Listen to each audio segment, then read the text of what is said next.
Kalian nih belum seberapa ya bagi gue yang udah senior banget nih. Gue sudah 20 kali ikut kemah begini. Kemah-kemah biasa begini nih udah makanan sehari-hari bagi gue ya. Jadi kalau kalian mau tanya, silahkan lah tanya apa saja. Bang, bagaimana cara menyambungkan dua tongkat, Bang?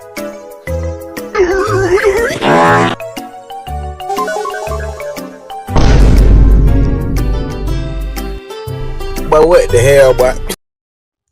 Pramuka. Siapa sih yang nggak tahu Pramuka? Pramuka itu kepanjangan dari Praja Muda Karana.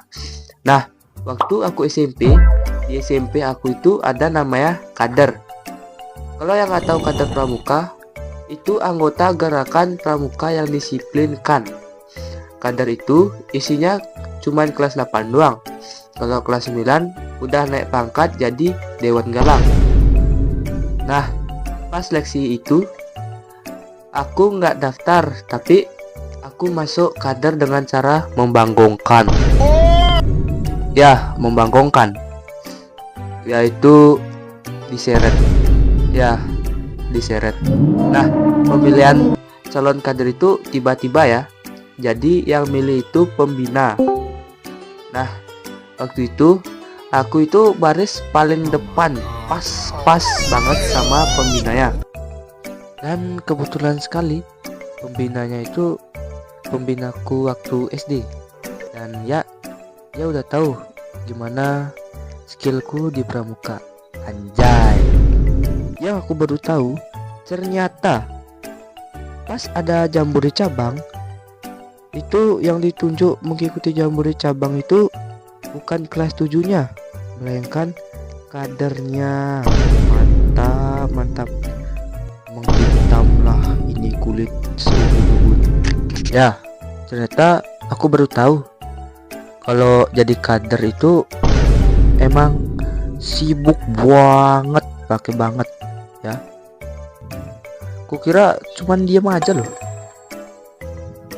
Ternyata membanggongkan sekali.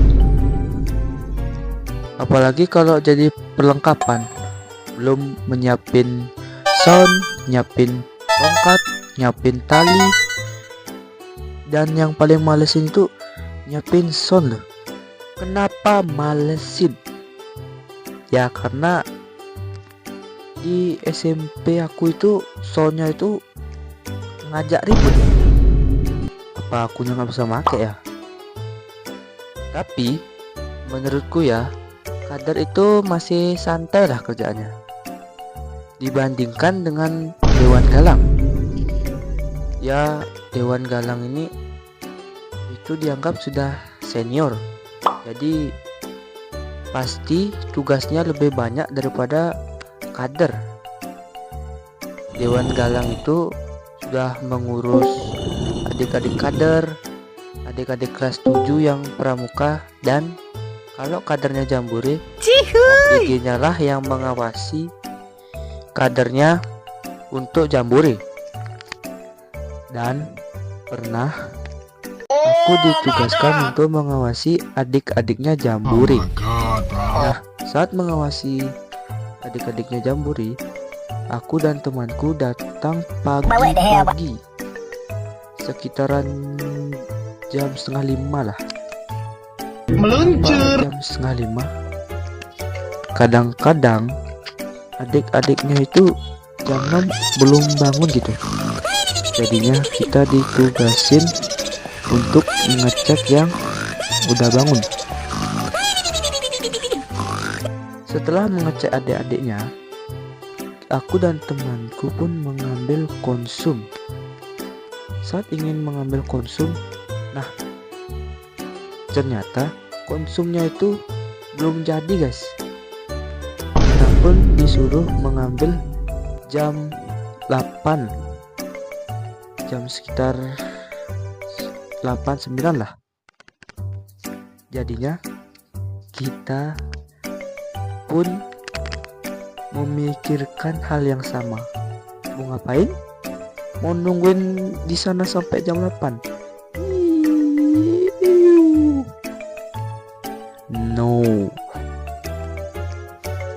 pulang bos. Dan kalian tahu apa yang terjadi? Kita ngambilnya jam 10 bos. Anjir, kita udah panik banget itu, ngebut. Nah, pas kita sampai ke tempat konsumnya, kita baru nyampe jam 11. Lo telat. Di situ kita sudah panik banget tuh, karena adik-adiknya belum makan dari pagi. Dan pas ngecek ya, mereka udah lemah, letih, lesu. Bawa deh ya, Pak. Hehehe, telah dikit ini mah. Bawa deh. Dan ya, segini aja untuk video kali ini. Aku minta maaf karena videonya itu terlalu singkat ya, 2 menit. Karena aku ngeditnya pakai HP ya. Kalau di HP itu cepat panas guys, dan memorinya itu sedikit banget. Jadi kalau mau buat video panjang-panjang itu agak susah karena keterbatasan alat juga. Makasih juga karena udah mampir ke video ini, dan jangan lupa koreksi kalau ada aku ngomong salah ya. Maklumlah manusia boy. Terima kasih.